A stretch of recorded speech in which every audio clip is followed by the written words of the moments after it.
J'ai remarqué les changements il y a environ 3 semaines. De petites choses au début. Elle a commencé à poser son téléphone face contre le comptoir. A commencé à prendre ses appels dans une autre pièce. A commencé à s'habiller davantage pour ce qu'elle appelait des soirées entre filles, plus souvent que d'habitude. Jeudi soir, j'étais en train de ranger le lave-vaisselle après le dîner quand je lui ai posé une simple question. Alors, quels sont tes projets pour demain soir ? Elle a levé les yeux de son téléphone avec une expression que je n'avais jamais vue auparavant. Défensive, presque agacée. Pourquoi as-tu besoin de savoir ? Je n'ai pas besoin de savoir. Je demande juste. Nous parlons habituellement de nos projets.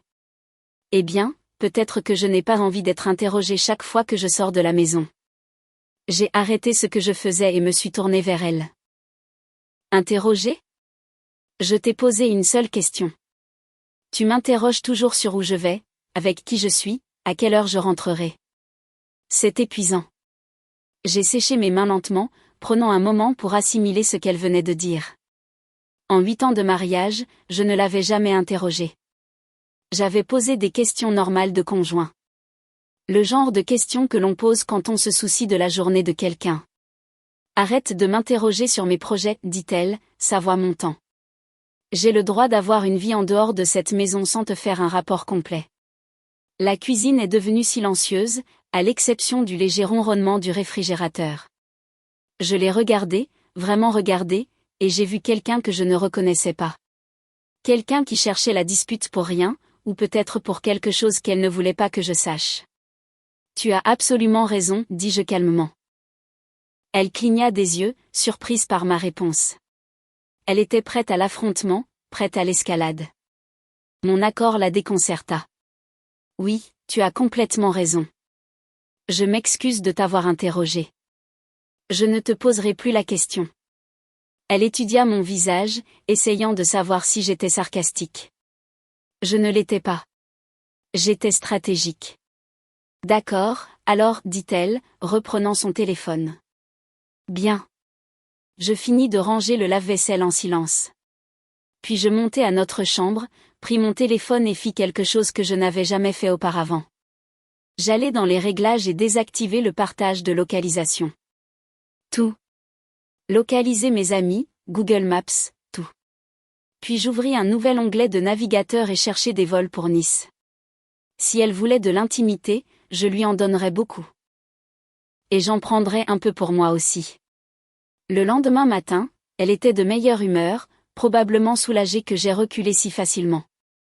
Elle m'embrassa même pour me dire au revoir avant de partir travailler, ce qu'elle n'avait pas fait depuis des semaines. Passe une bonne journée, dit-elle. Toi aussi. Profite bien de tes projets ce soir. Elle sourit, pensant qu'elle avait gagné, pensant que j'étais juste un autre mari qui avait appris sa place. Elle n'avait aucune idée de ce qui l'attendait. Je passais mon vendredi au travail à gérer les bases, mais mon esprit était ailleurs. J'avais déjà réservé le vol. Départ jeudi soir, retour lundi après-midi, un hôtel juste sur la promenade des Anglais. 3 jours complets sans donner la moindre explication à personne. Quand je rentrais vendredi soir, elle était déjà en train de se préparer. Cheveux coiffés, maquillage parfait, vêtue d'une robe que je n'avais jamais vue. Tu sors bientôt ? Demandai-je depuis le seuil de la porte. Oui, je retrouve les filles à 19h. Amuse-toi bien. Elle marqua une pause, sa brosse à mascara en l'air. C'est tout ? Pas de questions ? Tu m'as demandé d'arrêter de t'interroger, alors j'ai arrêté.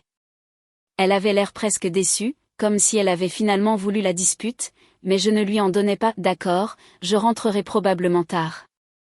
Ne m'attends pas. Pas de problème. Je la regardai partir, entendis sa voiture quitter l'allée. Puis je montai, pris le sac de voyage que j'avais préparé ce matin-là, et appelai un VTC pour l'aéroport. Mon vol partait à 22h15. Au moment où elle serait là où elle était réellement, je serais à mi-chemin de la Côte d'Azur. Elle voulait la liberté. Elle était sur le point de découvrir ce que cela signifiait vraiment. J'atterris à Nice juste après minuit.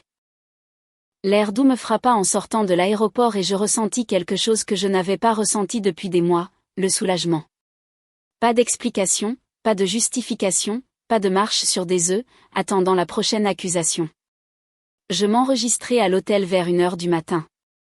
La chambre avait un balcon donnant sur la mer. Je restais là un moment, écoutant les vagues, et réalisais que j'avais gardé des tensions dans les épaules pendant des semaines.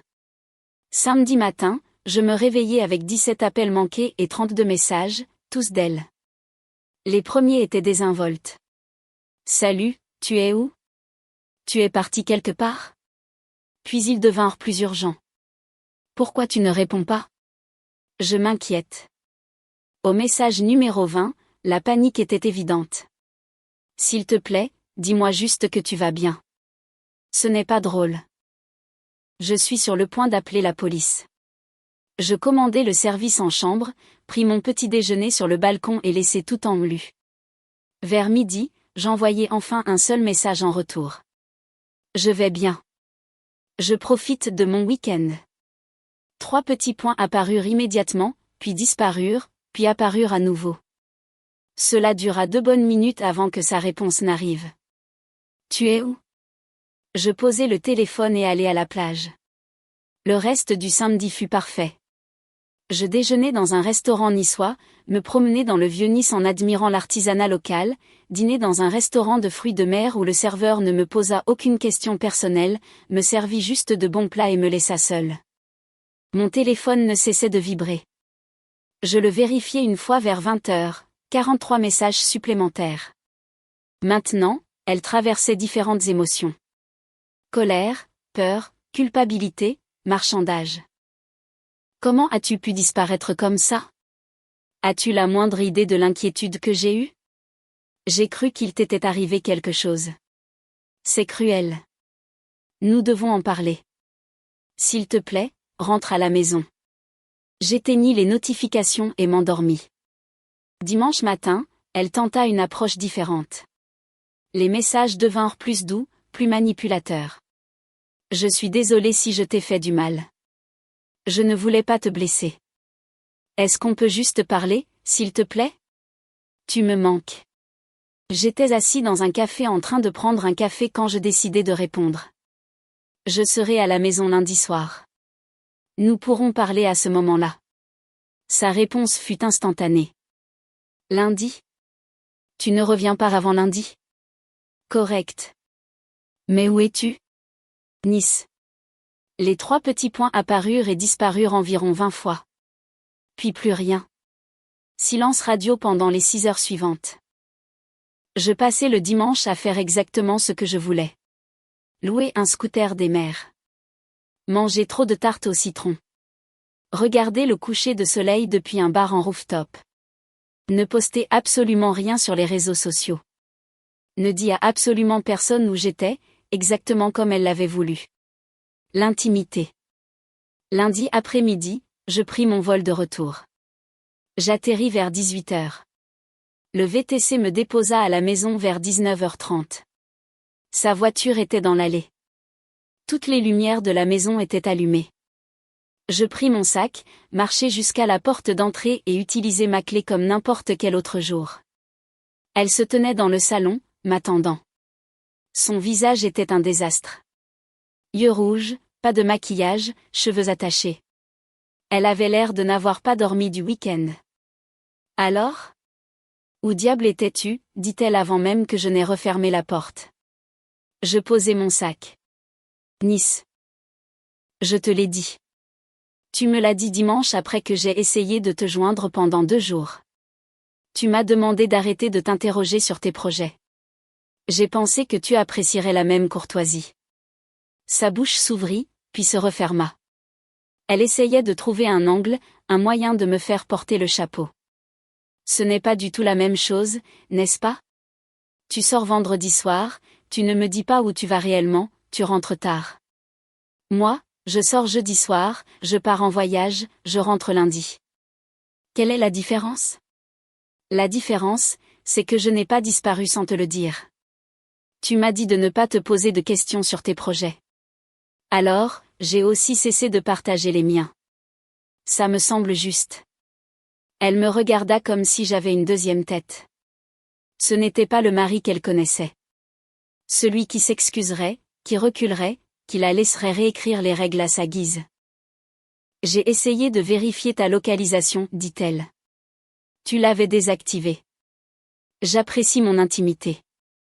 Je la vis changer de visage en entendant ses propres mots lui être renvoyés. La réalisation qu'elle avait créé cette situation commençait à s'installer. C'est ridicule.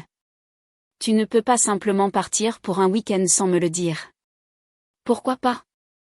Tu as très clairement dit que poser des questions sur les projets était une interrogation. Alors, j'ai arrêté de demander et j'ai arrêté de répondre. Ce n'est pas ce que je voulais dire.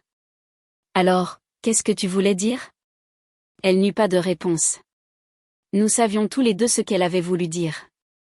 Elle voulait la liberté de faire ce qu'elle faisait sans question. Elle ne s'attendait juste pas à ce que je réclame la même liberté. Je pris mon sac. Je suis fatiguée. Long vol. Nous pourrons en reparler demain si tu veux. Nous parlons maintenant. Non, nous ne le faisons pas. Je vais me coucher.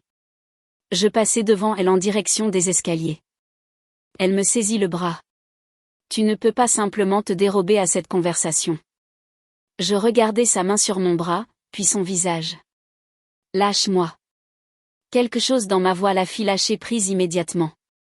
Je montai, déballai mes affaires et pris une douche. Quand je sortis, elle était assise sur le lit, en pleurs. Je me suis inquiétée pour toi, dit-elle doucement. Vraiment? Ou t'es-tu inquiétée de ne pas savoir où j'étais? Elle ne répondit pas. Je me glissai dans le lit et éteignis la lampe de mon côté. Bonne nuit. Elle resta assise dans l'obscurité pendant un long moment avant de finalement s'allonger sur le côté, aussi loin de moi que possible. Je m'endormis facilement. Le meilleur sommeil que j'ai eu depuis des semaines. Mardi matin, je me réveillai à 6 heures comme toujours. Elle dormait encore, ou faisait semblant. Je me préparai pour le travail en silence, fis du café et partis sans dire au revoir. Au bureau, mon téléphone commença à vibrer vers 9 heures. Message après message. Nous devons parler de ce qui s'est passé. Tu ne peux pas m'ignorer pour toujours. Je mérite une explication. Je répondis pendant ma pause déjeuner. Tu mérites une explication. C'est intéressant. 3 petits points, puis plus rien. Puis, qu'est-ce que ça veut dire? Exactement ce que ça semble dire. Je rangeai mon téléphone et me remis au travail. J'avais une date limite de projet à venir, et honnêtement, gérer son drame était la dernière chose à laquelle je pensais. Quand je rentrai chez moi ce soir-là, elle m'attendait dans la cuisine. Elle avait clairement passé du temps à se préparer pour cela. Cheveux coiffés, maquillage, vêtue d'une de mes tenues préférées. Le grand spectacle. Salut, dit-elle, forçant un sourire. J'ai fait le dîner. Je regardais la table. Elle avait vraiment cuisiné, chose qu'elle n'avait pas faite depuis des mois. Merci. J'ai déjà mangé. Le sourire fléchit. Oh, je pensais que nous pourrions parler pendant le dîner. Je n'ai pas faim, mais vas-y. Je passai devant elle pour aller au salon et allumer la télévision. Elle me suivit, se tenant dans l'embrasure de la porte. Peux-tu éteindre ça, s'il te plaît? Nous devons discuter de ça. Discuter de quoi? De tout. Le voyage à Nice. Tu m'ignores. Toute cette attitude que tu as depuis la semaine dernière. Je mis la télévision en sourdine et la regardai. Quelle attitude? Celle-ci. Cette chose froide, distante que tu fais. Ce n'est pas toi. Peut-être que tu ne me connais pas aussi bien que tu le penses. Elle s'assit à l'autre bout du canapé. Écoute, je sais que j'ai dit certaines choses jeudi dernier. Peut-être que j'ai surréagi à propos des questions, mais ça ne te donne pas le droit de disparaître comme ça pour un week-end. Je n'ai pas disparu. Je suis allée à Nice. Je t'ai dit où j'étais. 2 jours plus tard. Mieux vaut tard que jamais. Elle était frustrée maintenant. L'approche douce ne fonctionnait pas. Alors, je la vis changer de stratégie. Ce n'est pas sain. C'est de l'agressivité passive, n'est-ce pas? Je pensais que je respectais simplement tes limites. Tu voulais de l'intimité. Tu l'as eu. Je voulais de l'intimité. Je l'ai prise. Ça me semble assez direct. Ce n'est pas ce que je voulais dire par intimité. Alors explique-le-moi. Qu'est-ce que tu voulais dire? Elle ouvrit la bouche, puis la referma. Nous savions tous les deux qu'elle ne pouvait pas l'expliquer sans admettre ce qu'elle faisait réellement. Je voulais dire que je devrais pouvoir sortir avec mes amis sans que tu me harcèles sur chaque détail. Je ne t'ai jamais harcelé. J'ai posé des questions normales que les couples mariés normaux se posent. Ça ressemblait à du harcèlement. Et moi, aller à Nice, ça t'a semblé un abandon. Je suppose que nous avons tous les deux appris quelque chose sur les sentiments contre les intentions. Elle se leva brusquement. Pourquoi es-tu comme ça? Comme quoi? Comme si tu ne t'en souciais plus. Je rallumai la télévision. Je me soucie des mêmes choses que j'ai toujours aimées. L'honnêteté, le respect, la confiance, les bases. Et tu ne penses pas que j'ai été honnête? L'as-tu été? La question resta en suspens. Elle aurait pu y répondre. Aurait pu avouer ce qu'elle faisait ces vendredis soirs. Aurait pu être la personne qui valorisait l'honnêteté. Au lieu de cela, elle choisit la colère. Je n'arrive pas à croire que tu m'accuses de quelque chose alors que c'est toi qui es parti sans un mot. Je t'ai dit exactement où j'étais. C'est plus que ce que tu m'as dit sur tes vendredis soirs. Je t'ai dit que j'étais avec des amis. Quels amis? Pourquoi est-ce que ça importe? Ça n'importe pas. Tu as raison. Ça n'importe pas du tout. Cette réponse lui fit plus peur que si j'avais continué à insister. Elle voulait que je me batte, que je l'interroge, que je lui donne quelque chose à utiliser contre moi. Mon indifférence brisait son scénario. Je vais me coucher, dit-elle finalement. Quand tu seras prêt à avoir une vraie conversation au lieu de jouer à des jeux, fais-le-moi savoir. Bonne nuit. Elle monta les escaliers en tapant des pieds. J'entendis la porte de la chambre se refermer plus fort que nécessaire. Je restai sur le canapé pendant 1 heure de plus, ne regardant pas vraiment la télévision, juste pensant. La femme que j'avais épousée n'aurait pas explosé à cause d'une simple question sur ses projets. Elle ne m'aurait pas fait douter de ma propre santé mentale pour avoir posé des questions normales de conjoint. Elle n'aurait pas fait passer mes préoccupations pour un comportement contrôlant. Quelque chose avait changé. Ou peut-être que ça avait toujours été là et que j'avais juste été trop confiant pour le voir. Mercredi, je partis travailler avant qu'elle ne se réveille. Rentrer tard. Jeudi, même chose.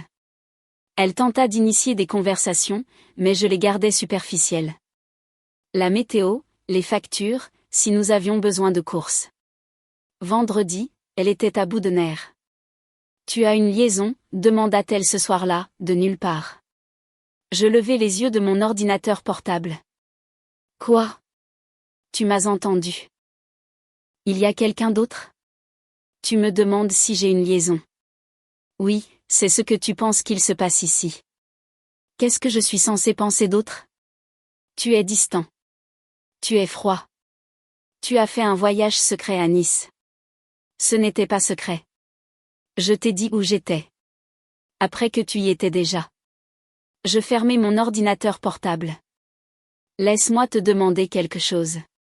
Si tu pensais que j'avais une liaison, pourquoi ta première préoccupation serait-elle que je sois allée à Nice?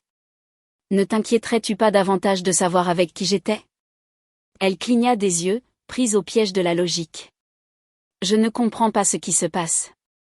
Ce qui se passe, c'est que je te donne exactement ce que tu as demandé. De l'espace, de l'intimité, pas de questions. Mais je n'ai pas demandé ça. Si, tu l'as fait. Tu n'as juste pas réfléchi à ce que ça donnerait de l'autre côté. Mon téléphone vibra.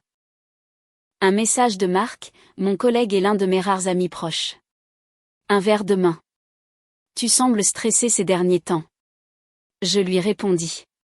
Oui, ça me va. Elle me regardait. C'est qui? Marc. Nous allons prendre un verre de main. Oh, d'accord. Elle attendait que je lui donne plus de détails. Où? Quelle heure? Quand je serai à la maison. La même chose qu'elle m'avait accusé de l'interroger. Je n'offris rien de plus. Son visage passa par plusieurs émotions avant de se résigner. Amuse-toi bien. Merci.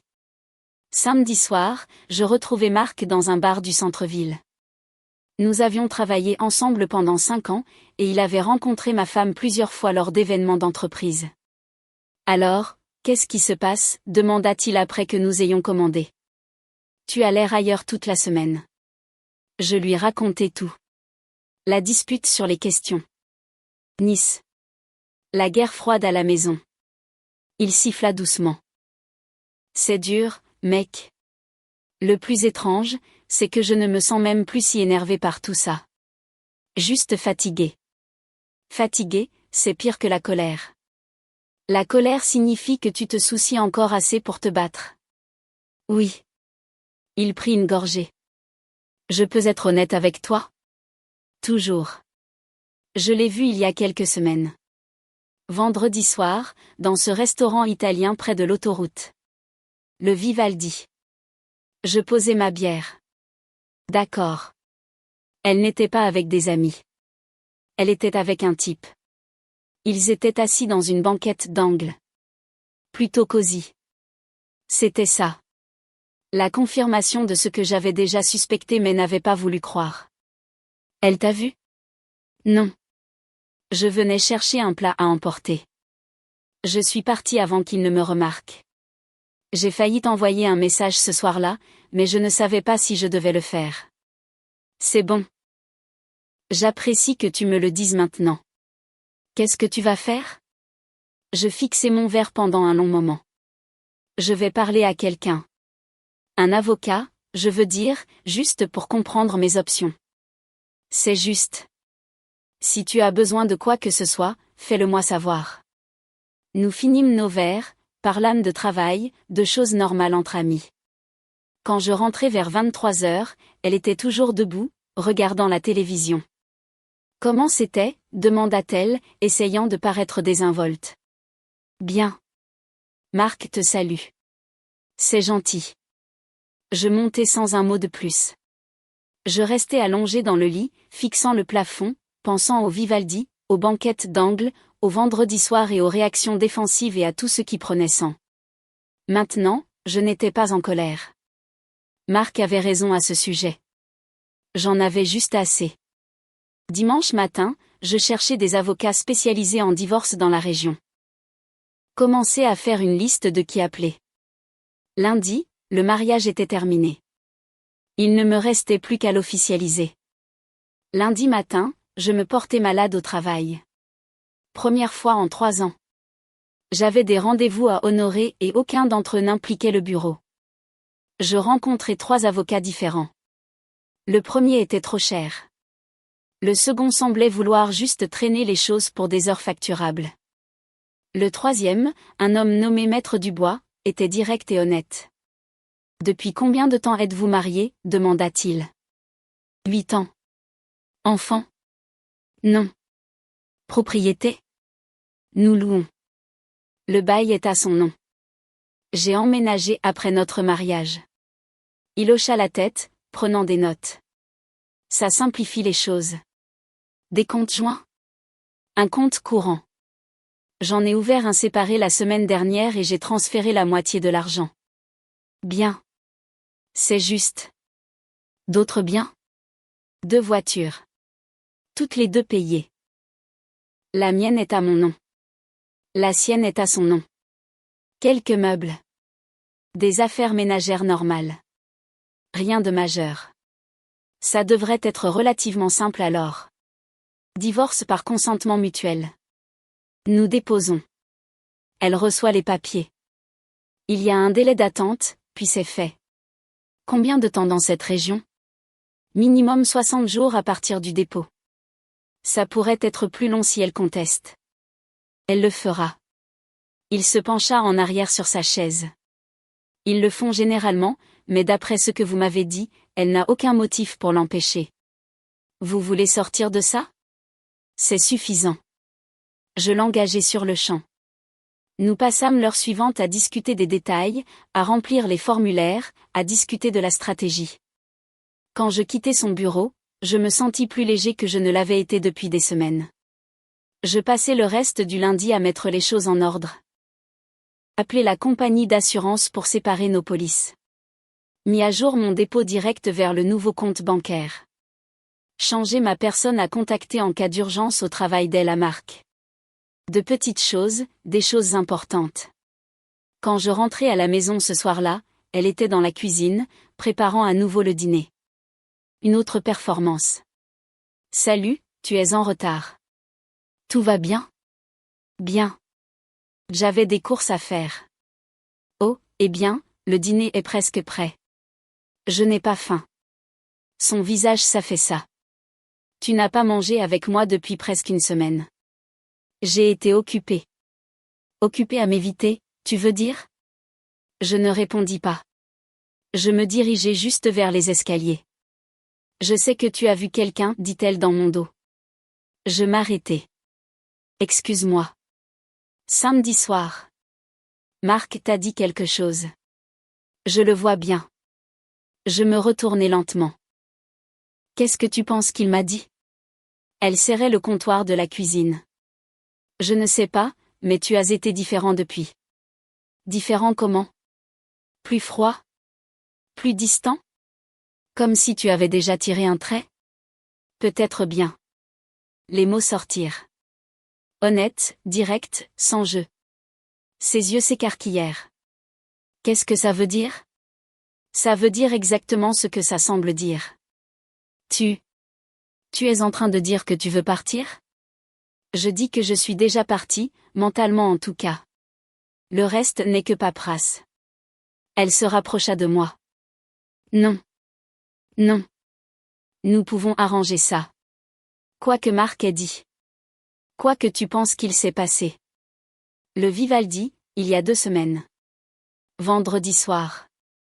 Banquette d'angle. Toutes les couleurs s'échappèrent de son visage. C'était juste un ami. Non. C'est vrai. Nous étions juste en train de parler dans une banquette d'angle d'un restaurant italien romantique un vendredi soir après que tu m'aies accusé de t'interroger pour avoir posé des questions sur tes projets. Ce n'était pas comme ça alors. Comment c'était alors? Explique-le-moi. Elle pleurait maintenant. De vraies larmes, pas les larmes manipulatrices. C'est quelqu'un avec qui je travaillais. Nous nous sommes rencontrés au supermarché il y a quelques semaines. Nous avons pris un café pour rattraper le temps perdu. C'est tout. Et le dîner, il traversait une période difficile. Son divorce venait d'être finalisé. Il avait besoin de quelqu'un à qui parler. Alors, tu l'as emmené dans un restaurant romantique et tu t'es assise dans une banquette d'angle et tu n'en as rien dit à ton mari. Je savais que tu surréagirais. Surréagir?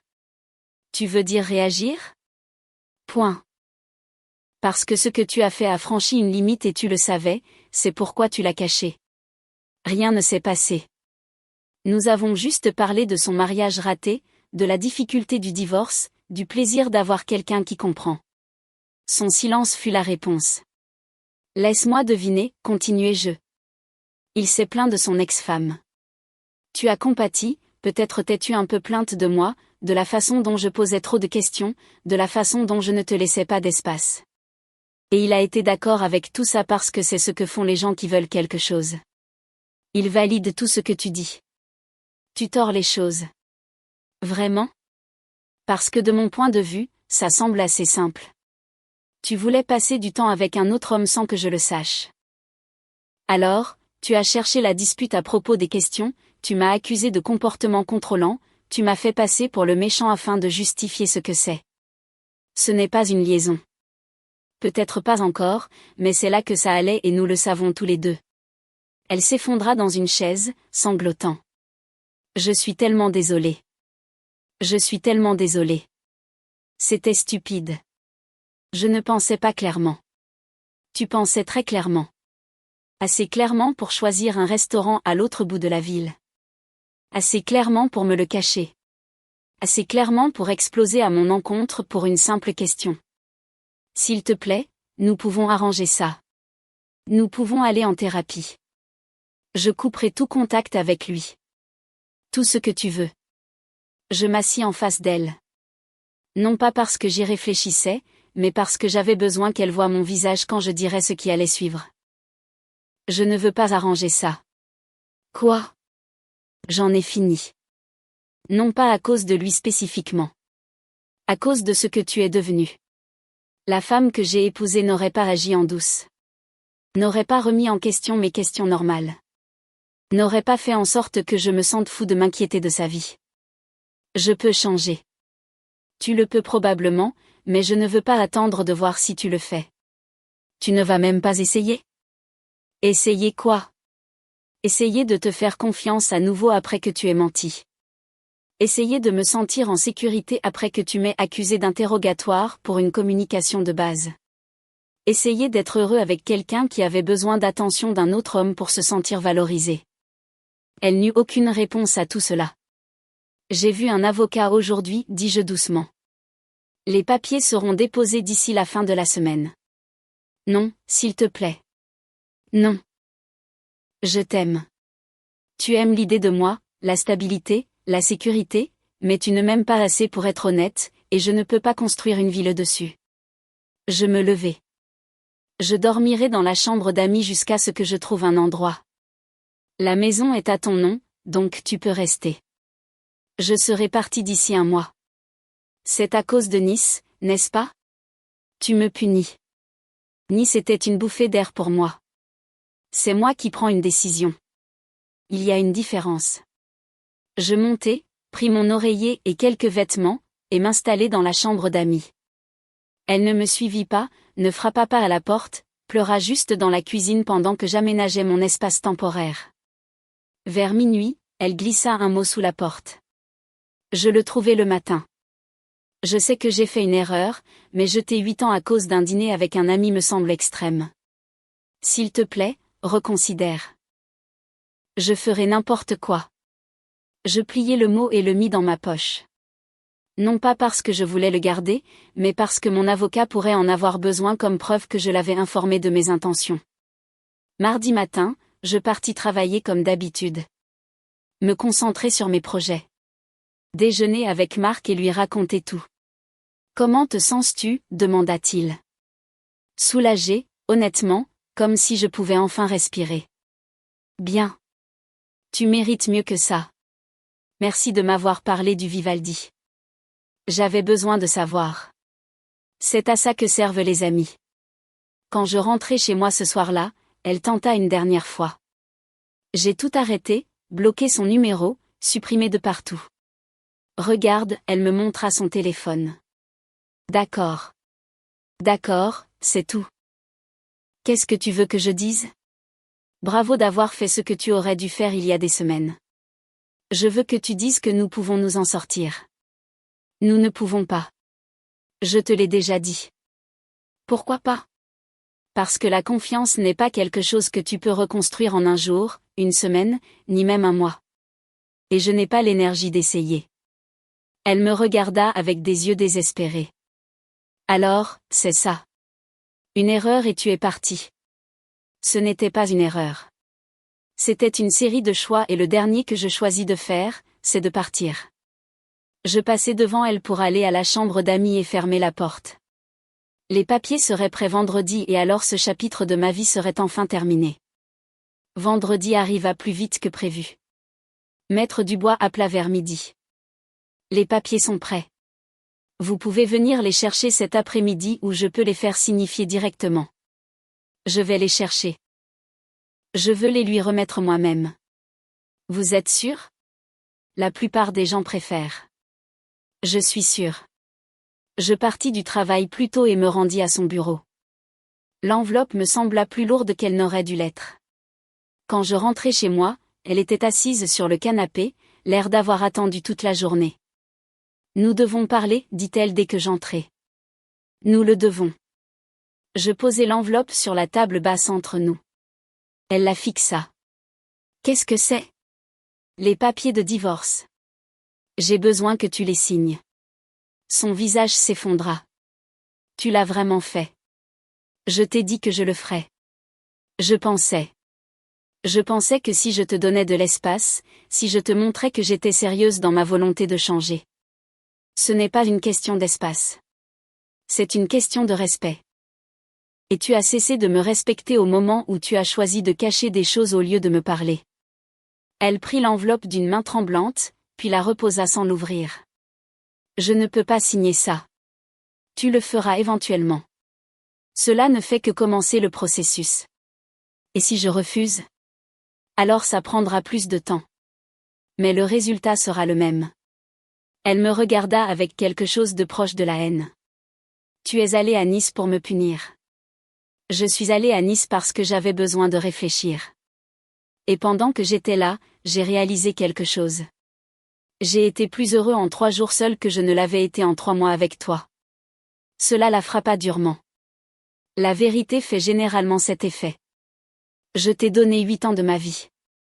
Et je t'ai donné 8 ans de la mienne. Nous sommes quittes. C'est si froid. Si calculé.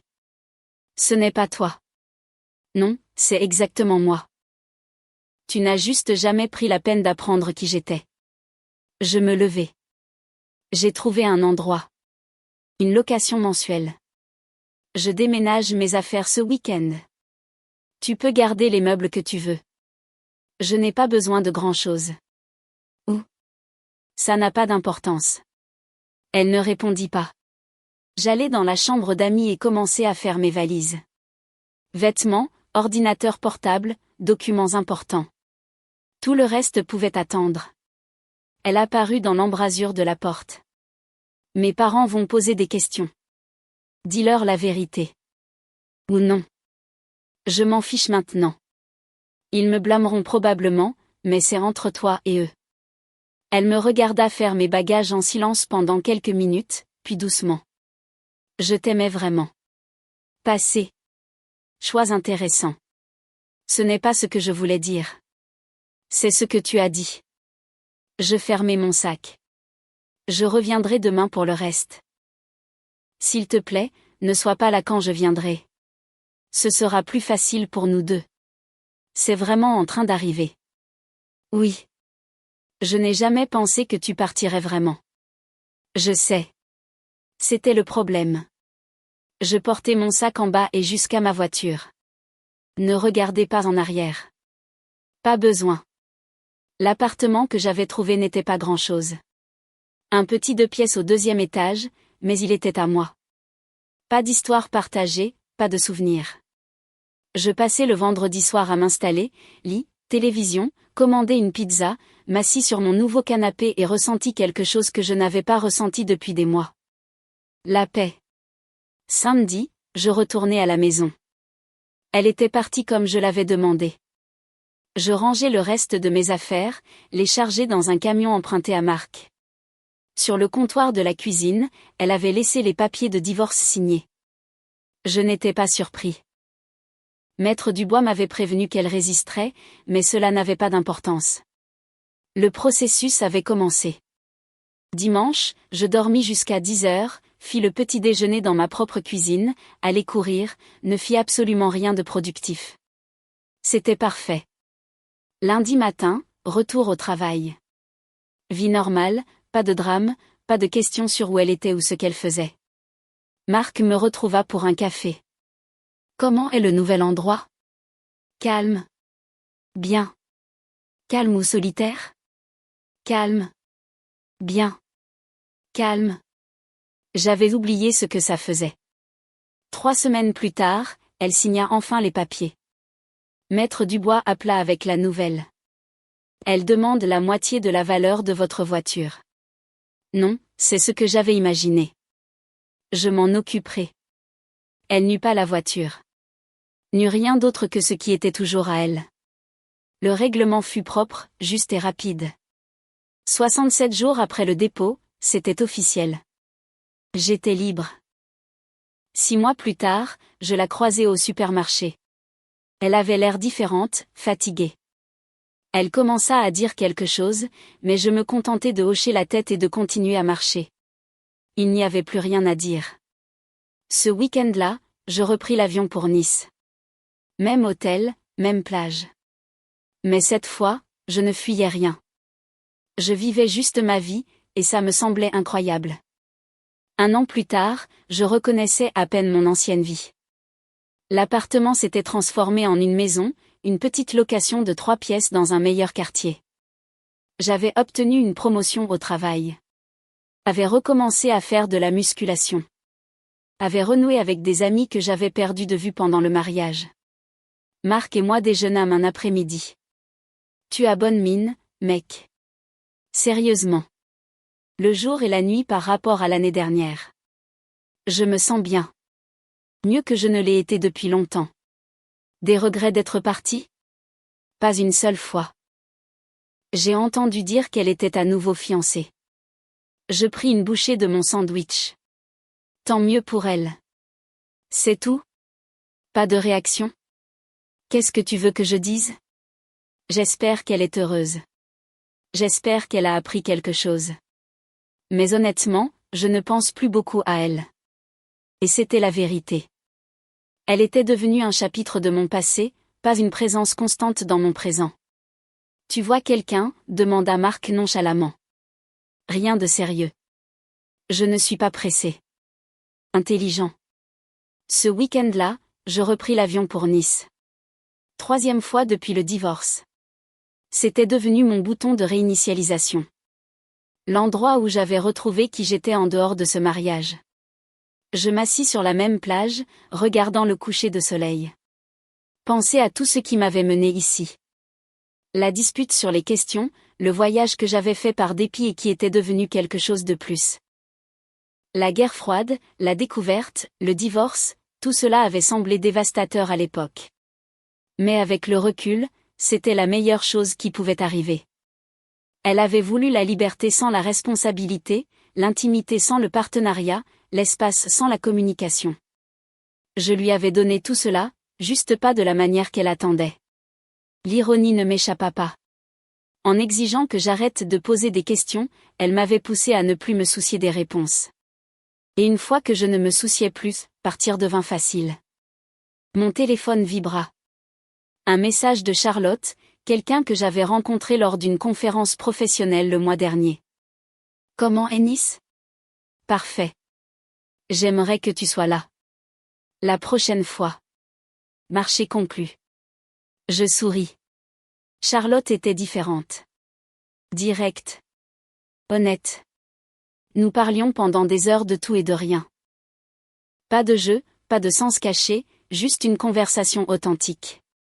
Peut-être que quelque chose en sortirait. Peut-être pas. Dans tous les cas, j'étais bien.